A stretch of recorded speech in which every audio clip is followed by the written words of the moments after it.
우리는 늘 날마다 새로운 세계에 대한 꿈을 꿉니다. 그리고 참 노력해요. 그리고 그 어떤 것을 이루기 위하여서 끊임없이 추구합니다. 이제 다음 주면 성경에서 어마어마한 일들이 일어납니다. 어떤 일이냐면 떠나가신 예수님을 대신하여 성령이 이 땅에 내려오십니다. 그리고 이 성령은 이곳에 교회를 세우십니다. 교회는 세계를 뒤집습니다. 그리고 죽어가는 사람들을 살려내고 소망이 없는 사람들에게 영원한 생명을 줍니다. 그래서 지금도 수많은 사람들이 그리스도의 복음을 통하여 회복되고 생명이 소생되고 또한 희망 중에 기다리며 어려운 일들을 극복해 나가고 있습니다. 이제 우리는 지난 몇 주 동안 우리 가정의 문제, 또 어린이들, 또 어버이들을 생각하는 그런 시간들을 가져왔습니다. 이제 다음 주를 기대하면서 우리의 비전을 좀 크게 넓혀야 될 필요가 있습니다. 이제 내부에서 세계로 눈을 좀 활짝 열고 하나님께서 또 하나님의 사람들이 또 수많은 사람들이 이 땅을 변화시키기 위하여 어떻게 노력했고 어떻게 땀 흘렸으며 지금도 어떻게 희생하고 있는지를 살펴봐야 될 필요가 있습니다.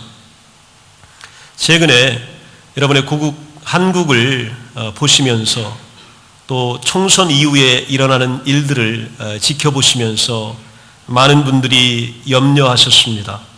그리고 또 실망도 하셨고 그 중에서도 또 기대하면서 다시 한번 격려해주는 또 분들도 생겼습니다.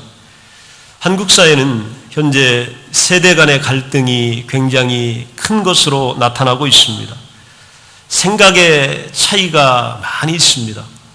생각의 차이가 많다라고 한다는 것은 방법론이 다르다는 얘기입니다. 서로에게 각자에게 다른 방법을 가지고 나름대로의 꿈을 실현시키기 위하여 노력하고 있습니다. 크게는 보수적인 사람들이 있는가 하면 때로는 급진적인 사람들이 있고 또 진보적인 사람들이 있기 마련입니다. 그들의 꿈은 누구나 새로운 사회를 좀 만들어 보려고 하는 겁니다. 나라를 좀 세워보기 위한 것입니다. 나름대로 노력하고 나름대로 방법을 동원하고 목표를 갖습니다. 그리고 할 수 있는 최선의 일들을 실천해 오는 것, 그것이 지금까지 사람들이 해왔던 역사의 과정입니다. 특별히 한 50살, 즉 40대까지 그 연령대에 크게 영향력을 끼쳤던 그런 생각들이 있습니다. 그것이 바로 뭐냐면 지난 30년 동안 한국 사회에 막강한 영향력을 주었던 그런 생각들, 사상들이 있는데 요즘에 이것을 어떻게 표현하냐면 어느 신문에 정시아 씨라고 하는 기고가가 이걸 간단하게 정리를 했습니다. 종북 좌파 세력이다라고 하는 단어로 이렇게 정리를 했습니다. 즉 한국 땅에 새로운 사회를 건설하기 위하여 80년대부터 대학가에서 대학생들이, 젊은이들이 열심히 노력했습니다. 그리고 그 무언가 성취를 일궈내기 위하여서 나름대로 소중한 땀과 흔적을 쌓아갔습니다. 그리고 지금까지 왔습니다. 그 중에 대표적인 세력들이 이제는 생기기 시작했습니다. 그 일부가 누구냐면 노동자, 농민이 중심이 되어서 민주주의 혁명을 일으키겠다라고 하는 세력들이 생겼습니다. 기득권 세력을 타파하고 민중이 되는, 주인이 되는 사회주의를 건설하자라고 하는 외침입니다. 여기에 많은 사람들이 또 젊은 세대가 동의했고 동조해 왔습니다. 더 구체적으로 얘기하면 소련식 사회주의 건설이 그들의 목표입니다. 유물론, 정신과 신앙의 세계는 없고 물질의 세계만이 존재하고 마르크스와 레닌주의에 입각하여서 민중혁명을 꿈꿔보자는 세력들이 있습니다. 또 하나의 세력들은 요즘 그 뉴스에서 자주 등장하는 세력들입니다. 이 민족해방혁명을 이야기하는 집단이 있습니다. 이 북한의 주체사상이나 적화전략인 남조선 혁명을 일으켜서 남한 땅을 해방시키자라고 하는 논리입니다. 즉 한국 사회를 미국의 식민지로 규정하고 있는 겁니다. 그러기 위해서는 미군이 한국에서 나가야 된다라고 주장합니다. 당장 필요한 것은 미국을 몰아내고 통일을 이룬 다음에 김일성, 김정일이 이끄는 사회를 만들자라고 하는 그런 주장들을 하고 있습니다. 많은 세대와 젊은이들 또 많은 무리들이 여기에 동의를 했고 또 기대를 많이 했습니다. 그들이 외쳤던 구호를 보게 되면 위대한 수령 김일성 동지, 친애하는 지도자 김정일 동지라고 하는 구호들이 남한 땅에서 많이 난무합니다. 이런 다양한 세력들과 다양한 생각과 사상들이 30년 동안 치열하게 대립합니다. 그리고 경쟁하고 비난하고 공조하면서 꿈은 한 가지입니다. 새로운 나라를 좀 만들겠다는 거예요. 새로운 사회를 펼치겠다는 겁니다. 새로운 이상적인 이런 나라를 한번 만들어내겠다라고 하는 꿈입니다. 그런데 이런 꿈들이요, 잘 되지를 못합니다. 그리고 벽에 부딪히고요, 실망을 가져다 줍니다. 그리고 갈등을 일으킵니다. 그리고 분열을 만들어내고 또 염려와 걱정을 우리 국민들에게 가져다 주기도 합니다. 여러분, 이것이 우리 많은 사람들이 자기 나름대로 자기 방법대로 자기 생각대로 해보려고 노력하는 거예요. 여기 있는 우리들도 마찬가지입니다. 새로운 사회, 새로운 나라, 새로운 국가, 새로운 땅을 소망합니다. 그래서 우리는 노력해왔고 이민도 왔고 여기 와서 땀 흘리며 노력하며 또다시 열심히 살아왔습니다. 그러면서 이 꿈이 성취되기를 지금도 바라고 있습니다. 그런데 찾아봤는데, 경험해봤는데, 기대해봤는데 많은 것들은 다 실패했습니다. 그리고 우리에게 실망과 좌절을 안겨줬습니다. 그런데 한 가지 얘기가 지금 살아있습니다. 한 가지 희망이 우리에게 살아있습니다. 한 가지 소망이 우리에게 남아있습니다. 그건 바로 뭐냐면 하나님이 만드실 하나님의 나라입니다. 하나님께서 열 하나님의 땅이 성경에 존재하는 거예요. 우리는 그 땅이 열려지기를 소망하는 겁니다. 그리고 그 문이 열면, 그분이 우리의 왕이 되시면, 그분이 우리의 통치자가 되면 우리가 그토록 소망했던 아픔이 없고 때로는 여러 가지 좌절과 절망이 물러가고 이 땅에서 뿌리가 사라지는 위대한 하나님의 정의와 평화가 구현되는 위대한 나라를 꿈꾸고 있습니다. 그것이 성경에 기록되어져 있습니다. 다음 주가 되면 이 일을 이루기 위하여 성령이 이 땅에 강력하게 임재하십니다. 그리고 성령은 이런 일들을 지금까지 해오셨습니다. 여러분, 많은 사람들이 외친다고 해서 되는 일이 아닙니다. 많은 사람들이 옳다고 해서 그것이 정의로운 것이 아닙니다. 우리가 정의롭고 옳다고 믿는 것은 한 가지입니다. 그것은 예수께서 하신 일이고 예수가 우리들에게 말씀하신 내용들입니다. 성경의 그대로 세상에 대하여 우리에게 말씀하고 있습니다. 누가라고 하는 예수님의 제자가 있습니다. 이 누가가 성경에 두 권을 기록을 합니다. 하나는 누가가 쓴 복음서예요. 또 하나는 사도들의 일들, 액츠 오브 아포슬입니다. 그들이 어떤 일을 했는지를 기록한 사도행전입니다. 누가복음이라고 하는 것은 예수님께서 세상에 계실 동안 어떤 일을 시작하셨으며 무엇을 가르치셨는지에 대하여 우리들에게 알려줍니다. 그러나 사도행전은 주님이 이제는 하나님 계신 곳으로 가십니다. 그리고 가시고 나서 우리에게 일하시는 모습을 보여준 거예요. 주님이 가셨지만 남아있는 이 땅에서 하나님의 사람들이 어떤 일을 하는지, 주님의 명령을 부여잡은 주님의 사도들이 이 땅에서 어떻게 하나님의 나라를 만들어가는지 그 일을 우리들에게 알려주고 있습니다. 그리고 그 일들이 계속해서 행해지고 가르쳐주고 있고 그 진상들이 정리가 되고 있습니다. 더 간단하게 정리하면 누가복음은 주님이 이 땅에 육체로 계실 동안 어떤 사역을 했는지를 설명합니다. 그러나 사도행전은 주님이 떠나시고 그의 영적인 몸인 교회를 통하여 하늘에서 주님이 하시는 사역을 우리들에게 말씀하여 주고 있는 겁니다. 사복음서에는 주님의 육체적 사역이라면 오늘 사도행전 이후에는요, 하나님 나라에서 하늘에서 일하시는 주님의 모습이 우리들에게 보여지고 있습니다. 주님이 누구와 함께 일하시고 누구를 통하여 일하시고 어떤 일을 이루어 가시는지를 우리들에게 보여주고 있는 것입니다. 하나님의 방법은 지극히 단순합니다. 어떤 조직을 만드는 것도 아니고 구호를 남발하는 것도 아닙니다. 어떤 사람들에게 희생을 강요하는 것도 아닙니다. 어떤 사람들을 타파하는 것도 아닙니다. 어떤 사람들을 증오의 대상으로 만드는 것도 아닙니다. 하나님의 방법은 이 땅에 주님의 모인 교회를 세우는 것입니다. 교회를 세워서 이 교회를 통하여 하나님의 나라를 확장시키는 것, 그것이 바로 하나님의 방법입니다. 하나님의 교회는요, 주님께서 떠나가시고 성령이 보혜사가 되셔서 우리에게 오신 이후 지금까지 계속되고 있습니다.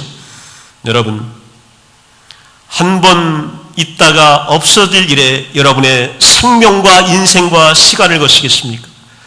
아니면 창조주가 되시고 이 땅의 통치자가 되시며 영원한 제국을 지금도 다스리고 계시는 하나님의 영원한 사업의 동반자가 되시겠습니까? 이것은 바로 우리들에게 던져진 질문입니다. 오늘 여기에 모인 우리들은요, 하나님의 영원한 일의 동반자가 되기 위하여 부름받은 존재들입니다. 그리고 그 일을 열심히 수행하며 하나님의 나라를 이 땅에 건설하기 위하여 이 땅에 모여든 존재들입니다. 하나님은 바로 이 교회를 통하여, 이 교회에 모인 여러분들을 통하여 하나님의 나라를 건설해 나가실 것입니다. 여러분 바로 이 땅의 주인입니다. 이 복음만이 이 땅을 살릴 수가 있습니다. 복음만이 분열 가운데 치유를 가져다 줄 수 있습니다. 복음만이 믿음 가운데 화해를 가져다 줄 수 있습니다. 분열만이요, 소망이 없는 사람들과 사회 가운데에 희망을 이야기할 수 있습니다. 예수님은 바로 이런 얘기들을 교회를 통하여 하신 것입니다. 교회에 모인 하나님의 종들을 통하여 이런 일들을 하고 계신 것입니다. 주님의 생명과 능력이 작용하는 교회를 예수님께서 어떻게 세우셨는지 오늘 사도행전 1장은 몇 가지로 설명을 합니다. 예수님이 부활하신 후에 곧장 하나님 나라로 올라가시지 않고 40일 동안 이 땅에 머물러 계셨습니다. 여러분 궁금하지 않으세요? 부활한 다음에 주님이 어디를 찾아갔을까? 누구와 함께 계셨을까? 40일 동안에 우리 주님은 무엇하다가 하나님 나라로 올라가셨을까? 40일 동안에 어떤 일을 했는지 오늘 사도행전 1장에 나와 있는데 사도들을 대상으로 일하셨습니다. 40일 동안에 우리 주님은 아무데나 막 다니신 것이 아닙니다. 누구나 함께 일한 것이 아니라 사도들과 함께 일했습니다. 사도들이 누구냐면 예수님의 제자들입니다. 특별히 예수님의 12제자를 우리는 사도라고 합니다. 예수님은 이 땅에서의 마지막 40일을 당신의 12사도들과 함께 일하셨습니다. 그러면 주님과 함께 있었던 이 12사도들이 초대교회에서 어떤 역할을 했느냐? 그들은 나갔습니다. 그리고 교회를 세웠습니다. 그리고 교회의 지도자가 됐습니다. 그리고 복음을 위하여 그들은 십자가에 못 박혔습니다. 그리고 감옥에 갔습니다. 때로는 죽기까지 했습니다. 그런데 놀라운 일들이 일어났습니다. 죽었는데 이상하게 살았습니다. 오늘 매맞았는데 이상하게 기뻐합니다. 갇혔는데 이상하게 자유함을 누립니다. 이것이 바로 하나님이 일하시는 방법입니다. 하나님의 사람들은 절대로 가둬둘 수가 없습니다. 그 입을 막을 수가 없습니다. 하나님의 능력을 제어하고 가둘 수가 없습니다. 이것이 바로 하나님의 능력입니다. 여러분 병마가 찾아온다고 하나님의 사람들이 갇혀있지 않습니다. 하나님은 병마를 고쳐주십니다. 그리고 하나님의 사람들이 일할 수 있도록 만들어주십니다. 하나님의 사람들이 가난하면 하나님은 부유케 하십니다. 그리고 그들을 통하여 일할 수 있도록 만들어주십니다. 하나님의 사람들이 사람들에게 소외당하면 하나님은요 하늘문을 여십니다. 그리고 주님이 나와 함께하고 계심을 우리에게 보여주십니다. 하나님의 사람들이 외딴 섬에 갇히면요 하나님은 또 다른 방법을 동원하여 주십니다. 말하지 못하면 글로 쓰게 하시고 찾아가지 못하면 편지가 되어 도착하게 하십니다. 이것이 바로 하나님이 하나님의 나라를 세우는 방법이었습니다. 이런 일들을 사도들과 함께 했습니다. 오늘 우리에게는요 주님께서 일하셨던 사도 같은 지도자들이 필요합니다. 하나님의 교회의 종들이 필요합니다. 하나님의 교회를 위하여 죽을 수 있는 종들이 필요합니다. 오늘 절대로 좌절하거나 무릎 꿇지 않고 하나님의 복음을 위하여 나라를 위하여 나갈 수 있는 위대한 용기 있는 사람들이 필요합니다. 하나님은 이런 분들을 지금 부르고 계십니다. 오늘 여기에 모이는 우리 시드니 성결교회 사랑하는 성도들이 예수님께서 함께 사역했던 위대한 12사도가 될 줄로 믿습니다. 여러분, 이런 사람이 세상을 움직이는 거예요. 우리 좀 가난해도 하나님은 일하십니다. 여러분, 나이가 드셔도 하나님은 여러분과 함께 일하십니다. 사람들이 나를 우습게 하라도 우리 하나님이 우리를 존귀하게 여기십니다. 사람들이 나를 우겨쌈을 당하게 만들어도 하나님은 우리의 결박을 푸십니다. 어떤 일을 할 수 있도록 우리에게 자유함을 주십니다. 이것이 바로 하나님의 위대한 능력입니다. 예수님은 제자들에게 또 한 가지를 강조하십니다. 바로 뭐냐면 예루살렘에 머물러 있어라, 그리고 기다려라, 이렇게 말씀하고 있습니다. 아버지의 약속하신 것들이 내려오게 될 것이다, 이렇게 말씀하십니다.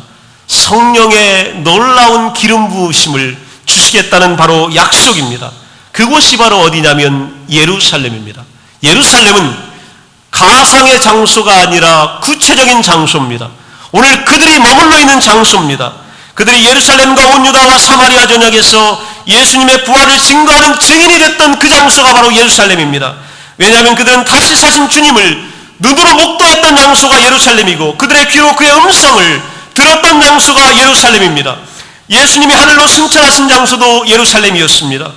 오순절날 성령이 강하게 임했던 장소도 바로 예루살렘이었습니다. 초기 교회의 선교사들, 또 말씀의 전파자들은 예루살렘을 가슴에 안고 세상으로 나갔습니다. 그리고 예루살렘 정신이 담겨있는 세계의 회당에서 제사드리지 못했기 때문에 모일 수밖에 없었던 곳, 예루살렘에 갈 수 없었던 디아스포라들이 모였던 회당에서 하나님의 복음의 역사를 전하기 시작했습니다. 그러나 그들의 가슴에는 예루살렘이 있었습니다. 어떤 것이냐면 예수님을 봤던 것입니다. 성령의 은혜를 체험했던 것입니다. 여러분이 어디 가서 무슨 일을 하든지 우리는 예루살렘이라는 장소가 우리에게 필요한 겁니다. 거기는 어떤 것이냐면 여러분이 예수님을 만났던 장소입니다. 예수님의 약속을 가슴에 담았던 장소입니다. 여러분이 기다렸던 장소입니다. 여러분이 성령의 약속을 기다렸던 장소입니다. 우리 모두에게는 이 장소가 필요합니다. 여기가 바로 교회입니다. 여기가 바로 하나님이 사랑하셨던 곳입니다. 여기가 바로 예수님의 몸입니다. 오늘도 예수님은 자신의 몸을 통하여 하나님의 위대한 일들을 수행하고 계십니다. 여러분 가슴 속에 여러분의 예루살렘을 잊지 마시기 바랍니다. 여러분이 땀 흘려 기도했던 장소를 잊지 마시기 바랍니다. 성령의 충만함을 경험했던 그 장소가 세계 선교의 가슴의 진원지가 됐던 것입니다. 여러분이 함께 기도했던 우리 시드니 선결교회는, 여러분이 눈물과 헌신으로 건축했던 시드니 선결교회는 이 땅을 선교하는 예루살렘과 같은 위대한 복음의 진원지가 될 줄로 믿습니다. 여러분 가슴에 이 소망을 가지십시오. 오늘 우리는 비록 작은 공동체이라 할지라도 세계를 품은 공동체입니다. 남이 하지 못하는 일들을 할 수 있는 강한 공동체가 되기를 소망하고 있습니다. 성령이 우리에게 오시면 이 일들이 우리 가운데 이루어질 줄로 믿습니다. 성령이 오시면 불가능한 것들이 가능해지는 것입니다. 희미하게 보이는 것들이 구체적으로 우리 가운데 현실화되는 것입니다. 여러분이 기도했던 모든 것들이 성령이 오시면 우리 가운데 호련하게 드러나게 되는 것입니다. 예수님은 예루살렘을 말씀하시고 나서 왕권을 이야기하십니다. 이 킹십에 대하여 말씀하십니다. 부활하신 예수님은 제자들에게 오늘 3절에서 하나님의 나라에 대해서 말하고 있습니다. 하나님의 왕국에 대해서 말하고 있습니다. 하나님의 제국에 대해서 말하고 있습니다. 나라에 대해서, 왕국에 대하여, 제국에 대하여 관심이 많으시다면 오늘 사도행전을 주목해 보십시오. 거기 한 왕이 나타납니다. 이 땅을 통치하는 왕이 나타납니다. 다스리는 분이 나타납니다. 그분이 바로 누구냐면 우리 구주 예수 그리스도십니다. 우리의 왕은 누구냐면요, 다른 선조들도 아니고 위인들도 아닙니다. 우리에게 사상을 전파했던 위대한 철학자도 아닙니다. 신학자들도 아닙니다. 누구냐면 바로 예수 그리스도십니다. 우리가 예수님을 왕으로 섬기고 따르게 되면 왕은 우리를 책임져 주십니다. 그게 왕의 사명입니다. 왕은 백성을 돌보는 겁니다. 왕은 백성의 필요를 알아주는 거예요. 그리고 백성의 아픔을 해결해 주는 것이 왕입니다. 우리는 왕을 갖고 계십니다. 이것이 바로 예수님이 우리에게 알려줬던 하나님의 나라입니다. 하나님의 왕국, 하나님의 나라를 어떻게 만들어 갈까요? 누가 만들어 갈까요? 오늘 성경은 우리들에게 요한복음 20장 21절에 보면 아버지께서 나를 보내신 것 같이 나도 너희를 보내노라. 참된 의미에서 모든 그리스도인들은 땅에서 그리스도를 대신하고 있습니다. 여러분이 예수님의 왕권을 대신하고 있는 대사가 됨을 잊지 마시기 바랍니다. 그래서 성경은 우리에게 약속한 거예요. 여러분이 축복하면 그 대상이 축복을 받을 줄로 믿습니다. 이게 나를 대신하여 나를 보낸 하나님입니다. 여러분이 선포하면 될 줄로 믿습니다. 내가 선포하는 게 아니라 왕의 힘으로 왕의 정권을 가지고 선포하는 겁니다. 이렇게 여러분이 기도하게 되면 문제가 해결되는 거예요. 이것이 바로 왕권이고 왕의 대사들입니다. 내가 너희를 내 이름으로 보내노라. 여러분 앞에 거칠 것이 없습니다. 누가 일하시냐면 우리의 왕이 일하고 계시기 때문입니다. 거기 모였던 사람들이 120명입니다. 거기 있는 사람들은 평범한 사람들이에요. 이 평범한 사람들을 가지고 훌륭한 군대를 구성하기는 어려울 것처럼 보였습니다. 그런데 며칠이 지난 후에 오늘날까지도 느끼는 위대한 일들이 거기서 시작됐습니다. 거기 다락방에서 120명이 모였는데 거기서 세상을 바꾸기 시작했습니다. 거기서 한 번도 경험하지 못했던 놀라운 다른 세상이 나타나기 시작했습니다.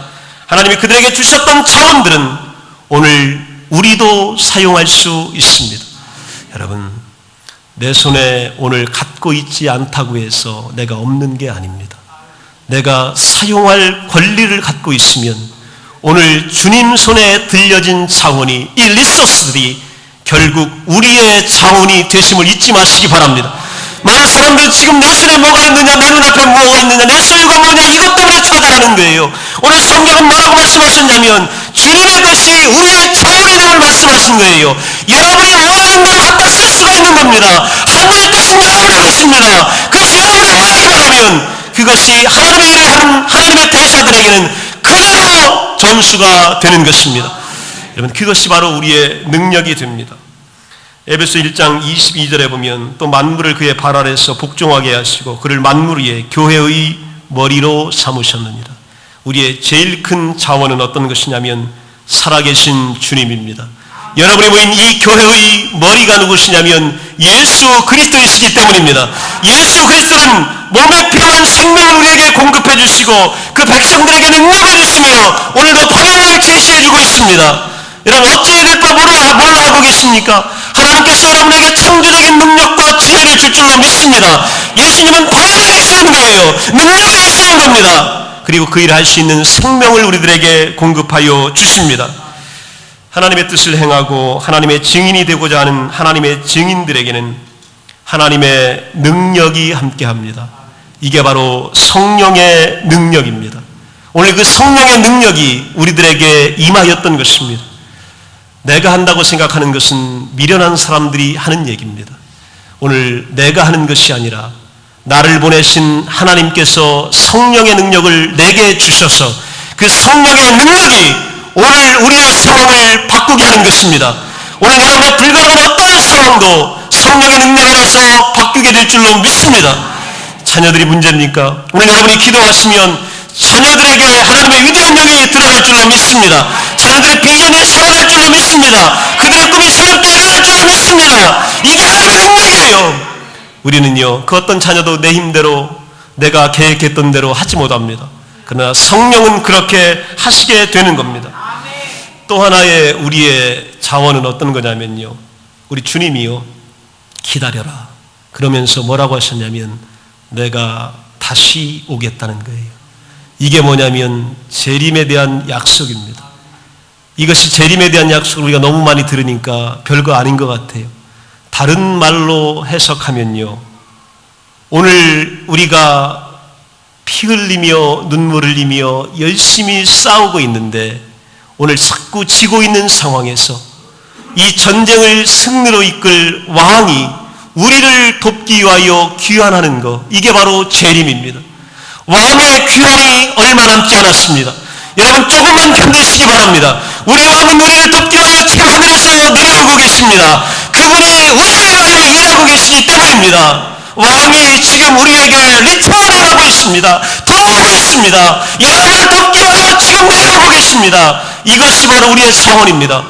우리 때로는요, 전투에서 패할 수 있어요. 우리 예수 믿으면서도 몸이 아플 수 있습니다.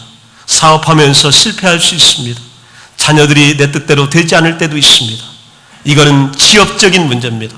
궁극적으로 이 영원한 전쟁에서 예수 그리스도가 돌아오시면 이 싸움에 참여한 모든 하나님의 자녀들은 승리하게 되는 것입니다. 이게 바로 왕의 귀환입니다. 여러분, 왕의 귀환을 기다리십시오. 그분이 우리에게 돌아오시는 날 여러분의 모든 것은 일시에 변하게 될 것입니다. 오늘이요, 아무리 상황이 안 바뀐다고, 치료하다고, 낙심된다고 하지 마십시오.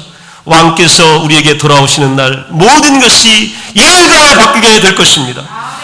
또 성경은 우리들에게 어떤 것을 말씀하셨냐면, 초대교회는 마지막으로 모든 것들 가운데에 기도하는 교회였습니다.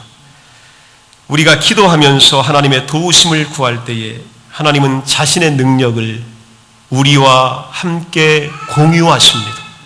즉 기도하면요, 하나님의 것이 내 것이 된다는 얘기예요. 즉 그들이 어떻게 복음 전했느냐, 어떻게 용기 있게 세상을 향하여 나갔느냐, 그들은 기도하는 교회였습니다. 오늘 본문 1장 14절에 보게 되면 하나님의 뜻을 발견하는 길은 하나님의 말씀과 기도를 통해서임을 우리는 알게 됩니다. 성령께서는 우리를 하나님의 말씀에 위배되도록 인도하시는 일이 결코 없습니다. 그리고 우리가 모여서 기도할 때 드디어 성령의 역사가 우리 가운데 일어나는데, 120명 가운데에 모인 사람이, 특별한 사람이 하나 있습니다. 거기 14절에 보면 예수님의 어머니 마리아가 거기서 함께 기도하고 있습니다. 여러분, 마리아는 우리의 기도의 대상이 아닙니다. 마리아는 우리와 함께 기도했던 여인입니다. 그리고 지금도 우리와 함께 기도하기를 소망하는 모든 성인들이 있는 것이지요. 그들이 경배의 대상이 아닌 것입니다. 오늘 성경은 결론적으로 우리에게 말씀하시는 것이 바로 뭐냐면, 하나님의 새로운 세상을 열망하고 염원하는 우리들에게 그 방법이 뭐냐면 기도하라는 것입니다. 기도하면 그 꿈이 이루어지게 되어 있습니다. 여러분, 기도 안 하고 안 된다고 말하지 마십시오. 기도 안 해놓고 하나님이 없다고 좀 말하지 마십시오. 기도 안 해놓고 하나님이 나를 도우지 않는다고 좀 말하지 마십시오. 기도 안 해놓고 하나님이 나를 고치지 않는다고 좀 말하지 마십시오. 기도하고 말하십시오. 기도하고 하나님이 나를 고쳤다고 말하십시오. 기도하고 하나님이 내 삶을 축복해 주셨다고 말하십시오. 기도하고 내 자녀를 하나님이 축복해 줬다고 말씀하십시오. 이게 하나님의 방법이에요. 기도하면 기적이 일어납니다. 기도하면 모든 것이 바뀌게 되어 있습니다. 오늘 젊은이들 기도하십시오. 하나님이 여러분의 길을 열어줄 줄로 믿습니다. 여러분의 앞길을 하나님께서 평탄케 하실 것입니다. 오늘 여러분의 일생활을 기도하면 하나님께서 풍성하게 만들어줄 줄로 믿습니다. 오늘 가슴에 풀리지 않은 모든 문제가 기도할 때 풀리게 될 줄로 믿습니다. 오늘 이것이 바로 하나님 나라를 만들어가는 과정입니다. 오늘 하나님 나라의 위대한 대사들이 되어서 오늘 위대한 일을 꿈꾸는 모든 분들 되시기를 간절히 축원합니다. 다 함께 자리에서 일어나시겠습니다.